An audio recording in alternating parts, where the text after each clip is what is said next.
I'm a huge fan of Isometrics. I used to utilize them a little bit with some of the Mind Pump programs for MAPS performance, but never really understood why and how I was doing things. And then I listened to a couple episodes of Joel Smith's Just Fly Performance podcast. And what really took me over the top was a podcast with TFC, or Track and Football Consortium, with Alex Natera, who's kind of the guru of Isometrics.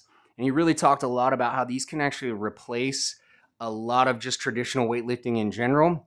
One of the main reasons that you don't do that is because they're quite boring. But the advantages of them is you can load very specific joint angles in a very safe way and really overload them, especially because you can exert so much power and create so much muscle contractions and muscle recruitment patterns.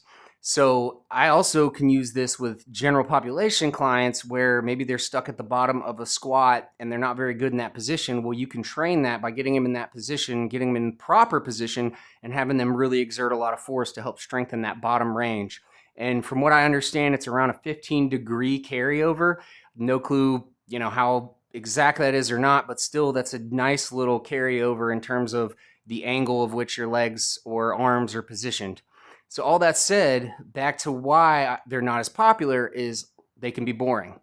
Well, I have found a few devices. There's an Exergo product that can measure your output. There's also force plates, things like that, but this stuff can get really expensive, especially on the force plate realm. And so I've got a little solution here that should help and is actually very inexpensive in the grand scheme of things, and I'm going to show you guys. So this is what I picked up.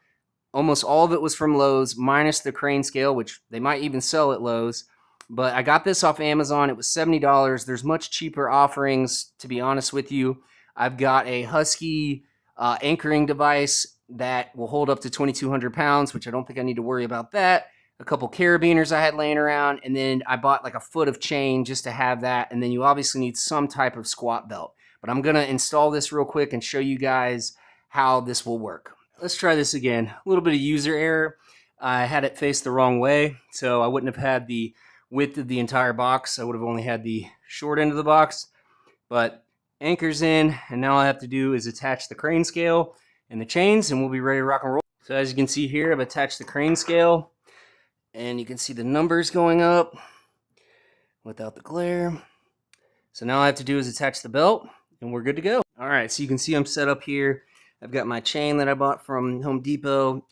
I've got my Fringe Sport belt squat that came with my Fringe belt squat. And I've got the crane hooked up. So now I'm going to give it a push.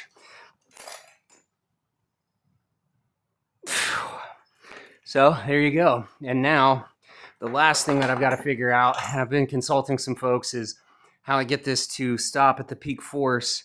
I was talking with a guy on YouTube who said there is a way to program it. I'm not sure if we have the exact same one or not, but I'm going to look around for that. If you guys know how to program one of these specifically, this model, I'll link the different products in the description. And like I said, this cost maybe $200 total, but a majority of that was this box that I already had. And then the crane itself, I think, was like $70. But in terms of the hardware that to screw into here and the chain, I mean, you're talking like $5 maybe. So, like I said, it's a very cheap option, especially in comparison to some of the other options out there. And like I said, I think this will make isometrics a lot more popular, and people will be way more willing to want to do them if you can get a read on your output in general, just like if you bench, 225 pounds or whatever, set example there. So, hope you guys enjoyed this. Like, subscribe, and appreciate the watch.